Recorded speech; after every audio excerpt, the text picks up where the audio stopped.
I tell people that I'm a musician, I'm a creative musician. Listen to this, tell me what you think.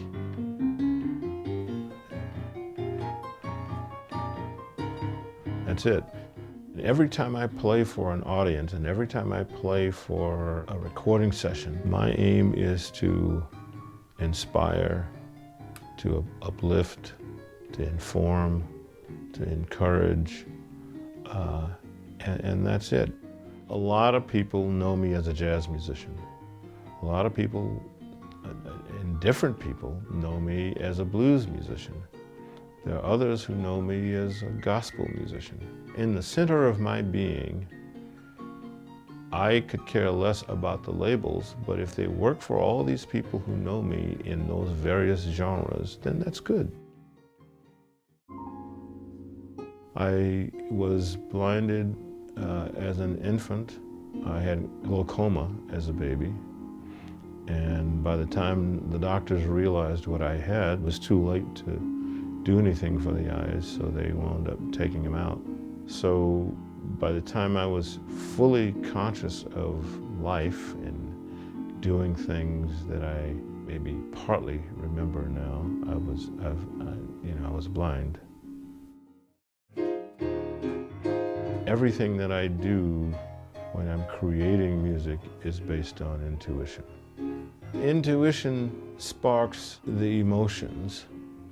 Intuition sparks a lot of things within us. Part of the balance, however, is really making sure that the intellect is also developed. Intellect needs to be developed to interpret what you're getting from your intuitive faculties. What we do is teach the so-called rules, and we keep teaching those rules until the student gets to a point where they don't need them. Then we suggest that they toss all that stuff out and create their own.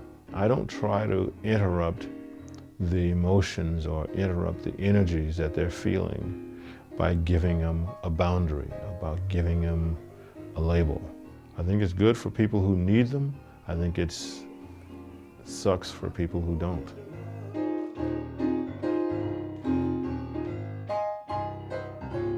I tell people that I'm a photographer.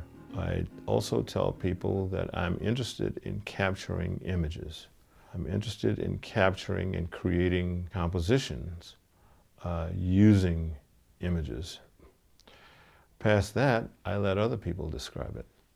First of all, I can't see it, and I'm probably more aware of that than anybody else. So I'm not trying to fool people. My whole thing is to capture the image, capture the composition, and regardless of what I shoot, it's still a composition.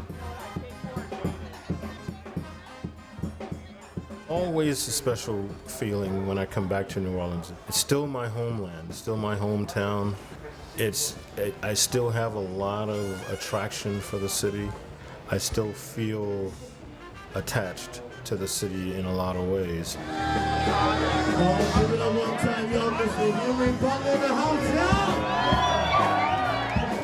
I feel like any piano I sit in front of is my instrument. I don't care who owns it, I don't care who bought it, doesn't matter. For the time I'm sitting at that piano, it's mine. And I get to command that piano. It's an inanimate object until I start playing it. And when I start playing it, when I move my fingers up and down the keys and those hammers are struck, that piano produces energy that brings it alive. And I'm happy to be the one that commands it. I'm happy to be the one that physically commands it.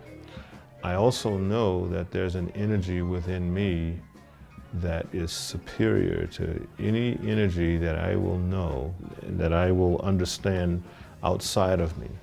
And that energy really is in command. Some people will call it God, some people call it other things. I don't care what you call it. I know that when it's in force, it works. And it doesn't have any boundaries. It doesn't say, you're supposed to play gospel music, or you're supposed to play jazz, or you're supposed to play country. It says, you play anything you damn well want to play. And that's what I do.